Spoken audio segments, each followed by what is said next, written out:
você. Estamos ao vivo no Instagram. Um convite pra galera aqui, pra geral. Aí pode tocar o barco. E aí, galera, boa noite, família, tudo bem com vocês? Como é que foram de Páscoa?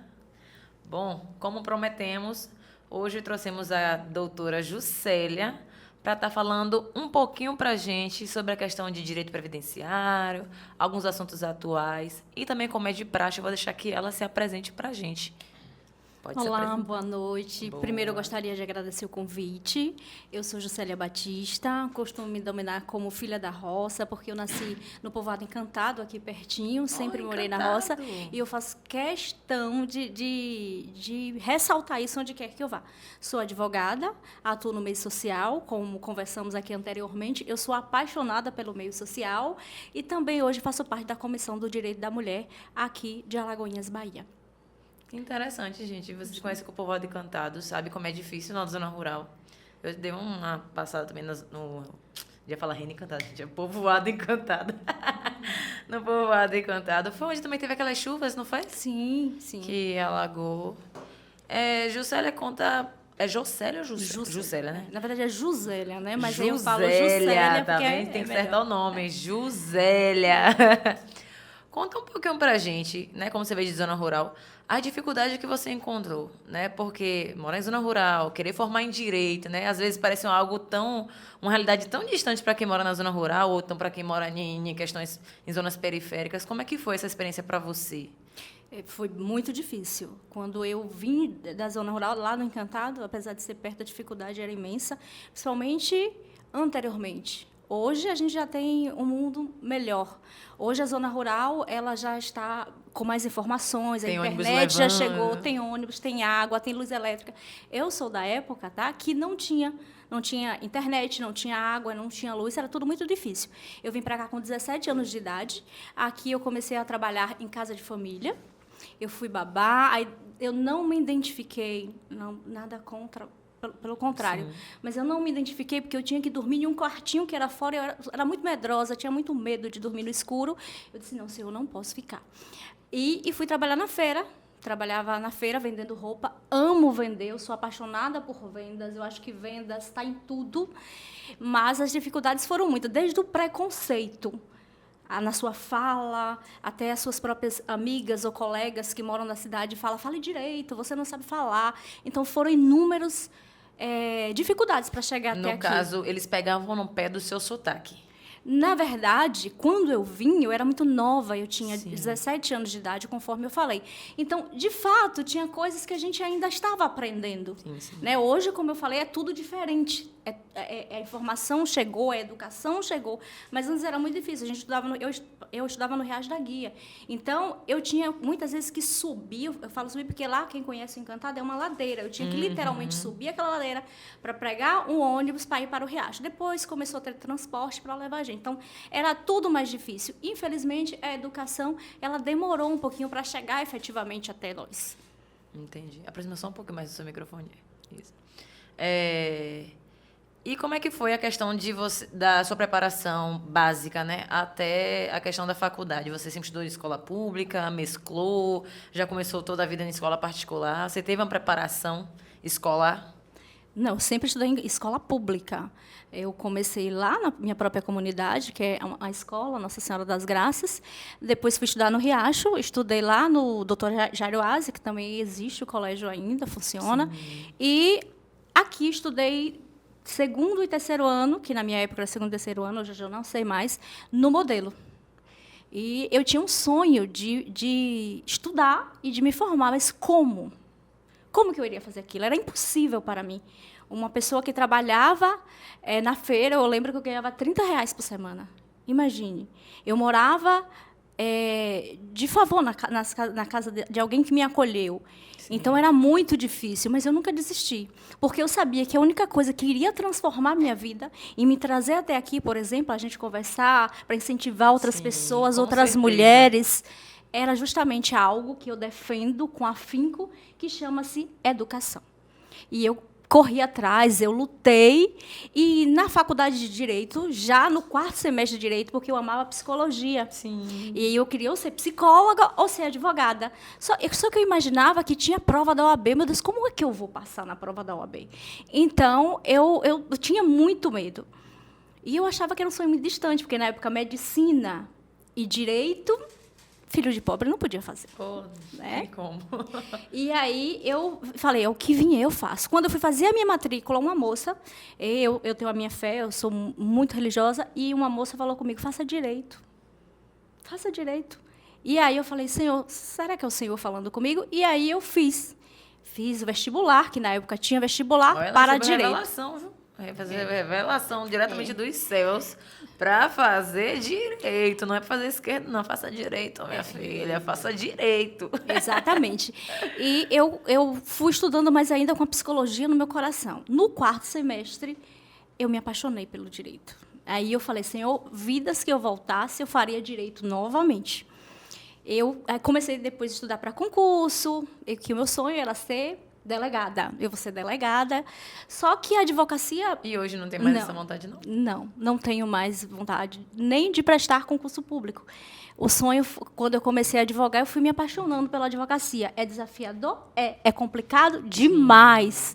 Mas eu acabei me apaixonando e hoje eu descobri o empreendedorismo também, que pode ser exercido na advocacia, e esse é o caminho que eu pretendo trilhar, e trilhando eu pretendo transformar vidas de pessoas que passarem por mim. Né, que o meu escritório eu já tenho, né, é ainda um mini escritório, mas o meu sonho, o meu ideal é que o meu escritório tenha várias estagiárias e que eu possa tocar várias vidas, como assim um dia Deus colocou pessoas que também tocassem a minha vida. E você tinha alguma referência na família? Tipo, já tinha alguém da família, mesmo que seja um parente longe, que fazia alguma coisa na área, que você se espelhou? De onde é que veio esse desejo de direito? Não tinha ninguém na família, eu sou a primeira formada. Hoje eu tenho um primo materno, parte da minha mãe, parte do meu pai ainda não tem ninguém formado. Mas, na época, só eu, ninguém. Quando a gente falava, como a gente morava na roça, falava, eu quero estudar, eu quero fazer faculdade. A gente sempre ouvia, né, porque a gente costuma dizer, principalmente você que é psicóloga sabe disso, que os pais passam para a gente aquilo que eles aprenderam. Sim. Então, minha mãe aprendeu que faça aquilo que for mais acessível. Né? E aí a minha mãe falava, você vai fazer direito. Eu lembro que uma vez meu pai falou, vai fazer uma faculdade de rico, você tem que fazer determinada profissão. Cansei de ouvir isso. E eu ouvi muito e aquilo ficava, eu falava, mas eu não quero. Todas as profissões são lindas e todas as profissões, qual a melhor profissão? Não existe. Desde do direito, a medicina, a psicologia, é você profissional que vai dizer, eu coloquei o meu pé, agora eu quero que com forças, coragem, estudando, que minha vida seja transformada e que eu possa transformar outras vidas, porque não é fácil. Não foi fácil para mim, uma trabalhadora rural, porque eu sou uma trabalhadora rural, eu já trabalhei, eu posso dizer, tanto que eu faço audiência, e uma vez, defendendo um cliente, eu falei, eu já trabalhei na zona rural, eu sei o que é isso, aí o juiz falou, doutora, a senhora vai acabar pedindo sua aposentadoria. Se eu não tivesse perdido os requisitos, eu ia mesmo. Porque eu conheço. Né? Então, nas audiências, eu faço questão de frisar que o labor rural ele é muito braçal. Sim. E é complicado, porque é de sol a chuva. A gente precisa trabalhar. E eu, literalmente, trabalhei como agricultora. Sem falar da quantidade de gente que ainda trabalha análogo à escravidão, né? Exatamente. Isso ainda é um ponto muito... Em pleno século XXI, atualmente, em 2026, a gente pega muitas notícias em que as pessoas que trabalham em lavouras, plantios, né, os agricultores, vivem muitos... E a galera que trabalha no sisal, principalmente no sisal, o tempo todo é a notícia de que trabalham análogos à escravidão. E uma coisa que eu gosto muito também de receber pessoas, né, principalmente mulheres, que tenham essa história de vida tua, porque acaba que cruza na minha, cruza na história de outras pessoas, que nem você, eu também vim, né, só que eu vim da periferia, no caso, do subúrbio de Salvador. Fui criada em Alto de Cotos, mas passei a minha infância inteira estudando em Piripiri e tudo mais. E também tinha esse sonho distante, mas, tipo, daquela coisa de dizer, qual é o seu sonho, Tainá? Todo mundo dizia assim, eu quero ser isso, aquilo. Eu dizia, fazer faculdade. E era uma realidade tão distante, mas tão distante, que todo mundo ria, fazia piada. Porque, naquela época, não era, você falou sobre o curso, né? Medicina, direito. Na minha época, não sei qual é a diferença que nós temos de idade, mas assim, qualquer curso, só em falar em faculdade já era algo muito distante. Não tinha nem questão de curso, medicina. Medicina talvez fosse para milionário, mas só o fato de conseguir entrar na faculdade, né? Porque lá nos anos 2000, 2006, 2005, 2004, ainda era a época muito que a galera estava na cultura de evadice da escola. O pessoal começava a trabalhar, ou então também foi o boom da gravidez na adolescência. E aí, acabou. O povo saía da escola ou porque estava grávida e ficava com vergonha de voltar, ou então porque ia trabalhar e não dava para conciliar os estudos. Então, ou bem trabalha ou bem estuda. Então, faculdade como? Quem é você? Como assim? Preta, do subúrbio, pobre? Né? Você não Exatamente. vai. Então, eu acho bem interessante trazer essas histórias inspiradoras, porque para essa galera de hoje, que tem muito mais facilidade, acessibilidade, a tal da bendita internet e chat, o chat que faz tudo pra gente. E dizer assim, ai, não sei se eu quero, não sei, porque eu não tenho. Né? Eu não tenho. Eu não tenho. Não, mas qualquer coisa que a pessoa queira fazer tem que estudar. Né? E com as facilidades que tem hoje, o bom ainda é que você nem precisa hoje estar para empreender, você não precisa fazer faculdade. Você pode ser, cadê? Blogueiro. Influência, não que seja difícil, não desvalorizando, minha gente, tá? Mas também precisa estudar. E ainda assim a galera diz que é difícil, não dá. E todo mundo com celular de última geração na mão. Mas eu não sei, com tanto curso de graça, mas não tem como, né? Então, hoje em dia, as pessoas têm 10 oportunidades, mas arranja 20, 30 desculpas para poder não conseguir fazer. Mas vamos prosseguir. A sua pós foi em? Foi em Direito Constitucional e Direitos Humanos e Previdenciário. E aí você atua mais? No previdenciário. Assim, eu sempre permeio por algumas outras áreas, assim como também eu atuo na questão da Associação de Proteção Veicular. Eu comecei trabalhando em uma empresa desde a faculdade, me envolvi também com a proteção veicular. Agora, o meu forte é a proteção veicular, que não tem como, são 9 anos, e o previdenciário. O previdenciário. Cleiton, tem sinistro não para resolver?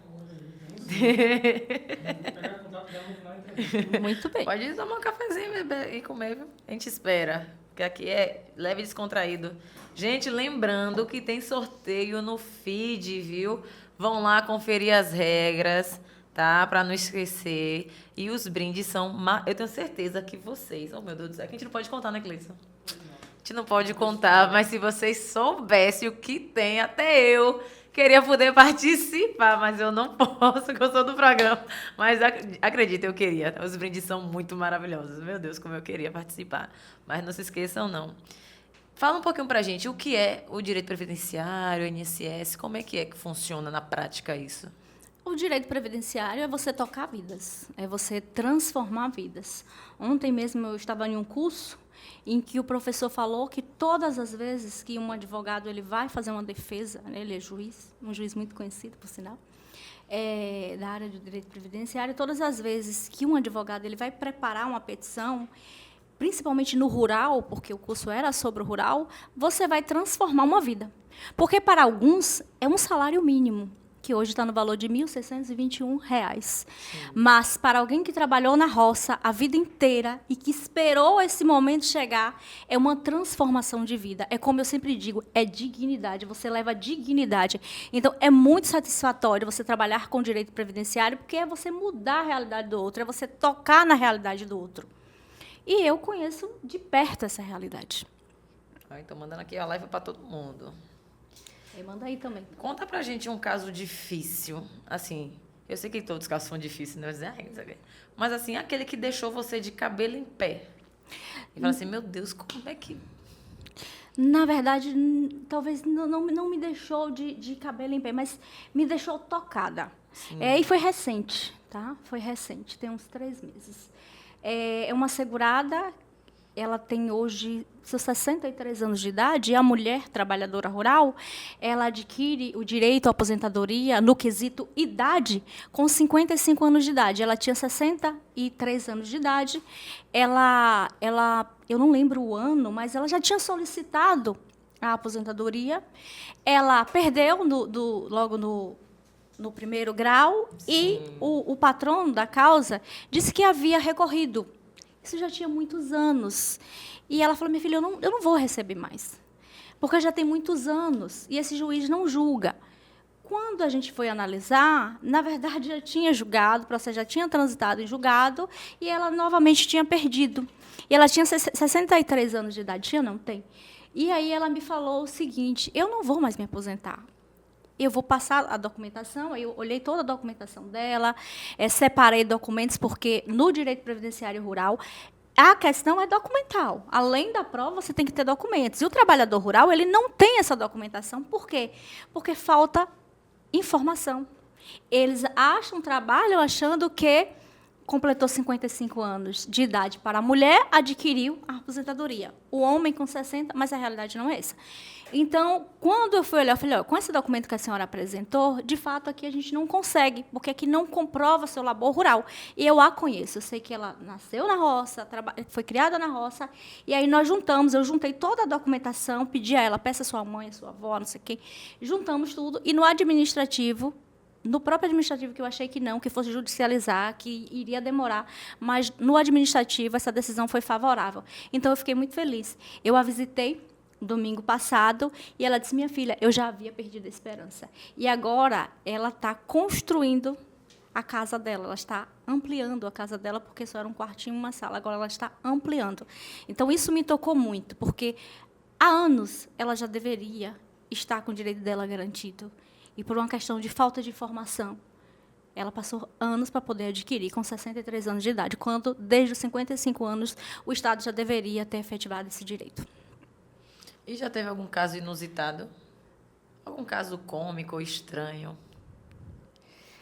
Cômico, estranho, não tenho. Algum não tipo me recordo. De estranheza, sabe?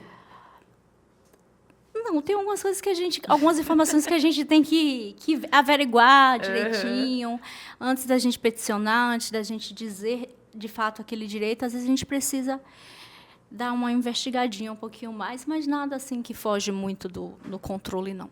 Entendi. Se Josélia não fosse advogada, o que é que seria? Se eu não fosse advogada hoje, quer dizer, eu caminho, eu luto para isso. Uma grande empreendedora, porque eu estou começando no empreendedorismo, mas assim, eu ia focar. Eu digo que todas as profissões hoje já é empreender, né? O nosso código de ética ele quer dizer para a gente que não, mas nós sabemos que a nossa realidade da advocacia ela mudou. Sim. E tudo é um empreendedorismo. Então, hoje eu me voltaria para o empreendedorismo, e empreender não é só abrir uma loja. Empreender não é você, de repente, abrir um negócio, que antigamente a visão do empreendedorismo era que eu vou abrir um negócio, vou botar, por exemplo, sandálias para vender, sim, e ali eu abri meu CNPJ, eu sou empreendedor. Hoje não. Hoje você tem que estudar. Tanto que eu comentei que você falou, o empreendedorismo, sim. Eu falei, eu fiz curso de empreendedorismo. E, de fato, foi lá que eu me apaixonei. E aí eu estudava muito para concurso, porque quando eu me apaixonei pela advocacia, eu disse, eu tenho que ter a estabilidade, porque nós crescemos sendo ensinadas, principalmente a gente que veio da zona rural, né? Que você tem que ter algo onde você se agarre, algo seguro. Sim, então, sim. A gente sonha com essa estabilidade. Algo concreto, né? Concreto que tenha... no empreender... E nunca foi chamada de pessimista, não, por isso? Você tem que sonhar mais. E a gente está ali, não, mas eu preciso de algo consolidado, algo que seja palpável. Eu odiava essa questão de abstrato, sabe? Mas você tem que ficar sonhando. Beleza, eu sonho, mas eu preciso de algo concreto, exato. Querido. Então, o que me ajudou, particularmente, eu sempre, quando eu sou convidada a palestrar em colégios, faculdades, eu digo que eu sou apaixonada pela psicologia. Porque eu acho que psicologia, em determinados ramos do direito, ela anda de mão dadas, né? E foram crenças, né, que foram colocadas na nossa cabeça, que a gente crenças tinha que ter... limitantes. Exatamente. Que a gente tem que ter algo que a gente possa se apegar, segurar, porque senão a qualquer momento você pode ficar sem. E quem veio de uma escassez muito grande, que você pode falar melhor sobre esse assunto do que eu, esse medo é maior. Então, para me romper esse absurdo desse medo que eu tinha, foi muito a terapia, né? Inclusive, você conhece o meu psicólogo. O medo de voltar para o zero. Exatamente. Né? O medo... Muita gente não conhece isso. Quem nunca tocou um pouquinho, nunca beijou a escassez, fica dizendo que é besteira. Mas exato. Quem já viveu nela por um bom tempo, sabe o como é difícil. E a gente morre de medo de um dia voltar lá. novamente, né? Aí tem gente que fala assim, mas aí começa de novo. Ô, amiga, não é fácil, não. Não, recomeçar muitas vezes é mais difícil do que Meu começar. Deus. É muito, muito mesmo, porque assim, você carrega o peso da frustração junto. Quando você está começando, você está muito motivado, né? Você está munido de fé, até blindado, podemos dizer. Mas quando você está recomeçando, o peso da frustração acaba sendo muito maior às vezes do que o acreditar que vai dar certo novamente, né? Então é necessário realmente que a pessoa faça terapia. Exatamente, terapia, eu aconselho. Faça terapia, sem fala, qualquer momento oportuno, faça terapia, é importante. Muito. Né? Mas também se munir de pessoas que topem, né, o seu sonho com você, que façam parte disso também. Né? Mas você, sobretudo, não deixe de acreditar, porque o sonho é seu. Exatamente. Né? O sonho é meu. Então, mais do que outras pessoas, eu tenho que fazer por onde? Eu tenho que ser a primeira a acreditar. Né, Cleiton? Nós temos que ser os primeiros a acreditar. Já o tempo todo nós falamos aqui, né, do podcast. Sim. A gente fica sonhando, idealizando e falando, a gente tem que fazer aquilo e tal. E aí, às vezes, o pessoal, a gente maluco. Diz, rapaz, e tal, o que é que Cleiton já ouviu tanta coisa? Como é de que chamavam você de sonhador o quê? É que você sonhava demais, só que, rapaz, porque ele falava, não, a gente tem que ver como empreendimento, porque de fato é um empreendimento, é um negócio. Só que eu acho um pouco escasso até aqui, agora falando na Universidade de Alagoas, gente, me desculpem, mas falta um pouco dessa pegada de empreendedorismo. Tem muita gente empreendendo na cidade, a cidade tem muitos empreendedores, mas a visão mesmo do empreendedorismo faltando. Tem muita gente achando que realmente é só você abrir um comércio, pá, eu sou empresário. Exatamente. E não é só isso, né? Não é só isso. Tem todo um conjunto que agrega valores na questão de empresarial, de empreender. E a questão, Tainá, de lidar com o próprio funcionário, com o próprio colaborador. Como eu te falei, eu permeio por algumas áreas e eu acabo atuando, de vez em quando, na área trabalhista. E é gritante quando você pega alguns processos que você diz, meu Deus, esse determinado empresário teve essa determinada conduta. Então, o empreendedorismo hoje mudou. E isso tem que ser realidade na cabeça dos empresários ou dos empreendedores. Não dá mais para ter, como a gente fala no nosso caso, não dá mais para ter aquela velha advocacia. Assim como não dá mais para ter aqueles velhos costumes de empreendedor, de empresário. Não dá. O mundo evoluiu e a gente precisa evoluir. Com certeza, né? E falando sobre evolução, o que é que você pretende ainda com o direito ou com outra área de sua vida? Qual é o nível de evolução que você quer chegar? Além, né, de você estar empreendendo, seu próprio escritório que você já falou, você tem mais alguma ambição que você deseja como meta alcançar? A minha ambição hoje é, primeiro, essa questão mesmo do escritório ser referência. Eu quero ser referência no rural, porque, como eu já falei aqui anteriormente, eu conheço da área, eu vivi a área, eu conheço as dores daquelas pessoas. Então, eu sei como defendê-las, eu sei como fazer, né? Eu não estou me promovendo jamais. Mas é algo que é nato, é algo que eu vivi, é algo que eu saía de casa... 8 horas da manhã, com ovo e farinha na mochila, e para ia por quilômetro 15, para alguns que conhecem, e só voltava na hora da escola, e às vezes só dava tempo de correr. Gente, é longe. E nós íamos a pé. É longe. Exatamente, nós íamos a pé e querer mesmo transformar a vida dessas pessoas e também das pessoas, as estudantes de direito, né? Ter um setor para que as estagiárias elas possam começar mesmo vendo, praticando. E quando depois elas tornarem-se advogadas, ou promotoras, ou juízas, falar para elas agora voem, porque nós estamos aqui para isso. E você tem muito essa coisa com mulher, né? Ela fala sempre advogadas, né? Eu, particularmente, tenho, porque nós, mulheres, somos uma parte muito sensível da população. Sim. Nós continuamos sendo ainda, infelizmente. E, posterior a isso, eu quero, assim, é uma meta, assim, uma casa enorme para meus pais, do jeito que eu já idealizei aqui no meu pensar, porque, conforme nós conversamos aqui, gente, mas é muito bom e é muito gratificante quando você pode ajudar a sua família, de alguma forma. Com certeza. E essa coisa da minha raiz, eu trago muito. Onde quer que eu vá, eu costumo fazer cursos no ano, eu costumo viajar para vários lugares, várias cidades, vários estados, onde quer que eu chego, eu falo, olha, eu vim da roça e é assim, assim, assim. Então, todos eu tenho um mentor. Não tem vergonha das suas origens. Não tenho também vergonha, eu não. tenho Falo, orgulho. sou suburbana. Inclusive, teve um episódio esse final de semana de alguém querendo me desmerecer. Ó, foi muito engraçado.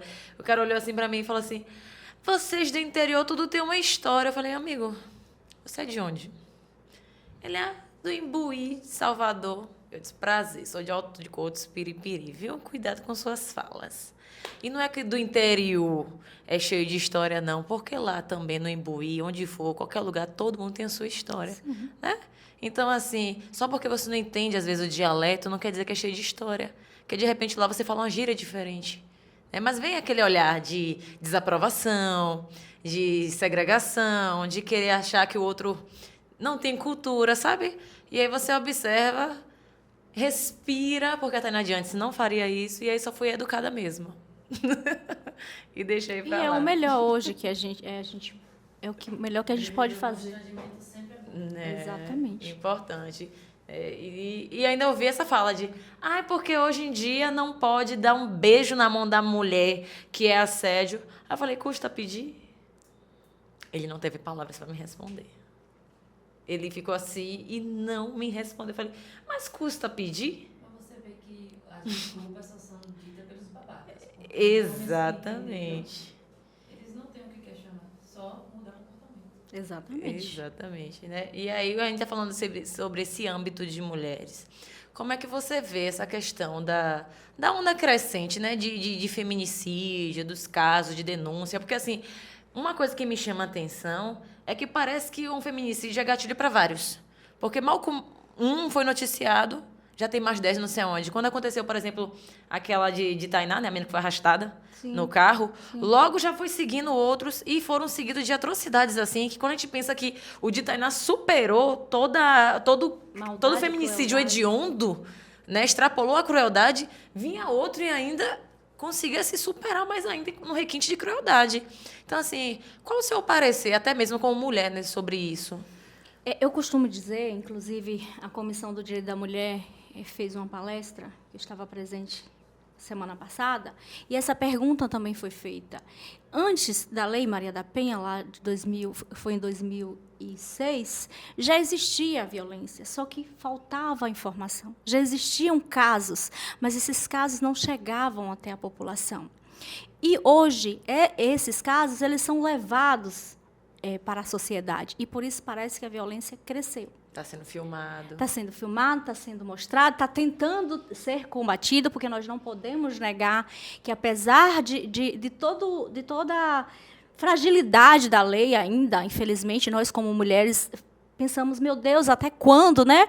Como eu falei, até com meninas estudantes que ali estavam, que nós olhávamos nos olhos delas e falava, Jesus, são crianças, adolescentes, que não eram mais crianças, adolescentes, jovens, que vivem a violência de um pai dentro de casa e já estão assustadas. Sim. Então, uma questão que foi levantada foi, a lei não é eficaz.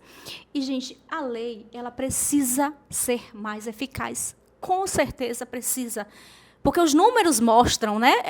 E agora, em março, foram 5 mulheres que chegou ao meu conhecimento, como a presidente da OAB falou, Teve a menina que recentemente também, que o namorado jogou álcool, né, e tocou fogo, ainda a menina estava hospitalizada. Exato, né, precisando ainda de cirurgia, né? Sim.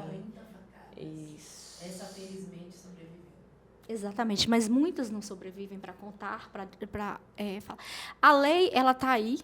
Ela, claro, precisa de efetividade, o Estado precisa, os legisladores precisam, mas a gente vê que é muita fragilidade. Tem locais que não tem delegacia da mulher ainda, 5% é que tem dos municípios é que tem delegacia da mulher. Muitas vezes a mulher culpabilizada, ou seja, muito pelo homem mesmo, o homem que nunca passou uma violência psicológica. Como eu falei anteriormente aqui hoje nesse estúdio tem 3 mulheres. Sim, uma questão psíquica, né? Obviamente, envolvida, para a pessoa estar o tempo todo só se relacionando com esse tipo de pessoa, mas não cabe a policial nenhum esse julgamento. Mas também tem a questão social também, porque o ambiente que você vive, né? Se a mulher viu a avó apanhar, naturaliza. Conheço muitas mulheres que naturalizaram. A mente dela acha que aquilo ali é natural. Inclusive, Normal vivenciar muitas aquela mulheres que coisa. chegam no consultório, eu sempre pergunto, né? Uma das perguntas, até para os adolescentes que estão começando a namorar agora, eu pergunto: quais foram os critérios que vocês estabeleceram para ter esta pessoa como teu namorado? E as meninas começam: eu não sei, isso aqui. Eu disse: não, vamos começar a refletir, porque a gente tem que ter critério para ter alguém do nosso lado. Isso já começa aqui na adolescência, então eu faço esse processo de psicoeducação com elas. E quando as mulheres, né, já são adultas, casadas e tudo mais, eu também faço esse tipo de pergunta para poder refletir. E aí sempre me vem aquela resposta de: mas ele é bom comigo. Beleza, defina bom. Não me bate, não me agride. Já começa por aí. Não me bate, não me agride, não me xinga, deixa eu comprar o que eu quero.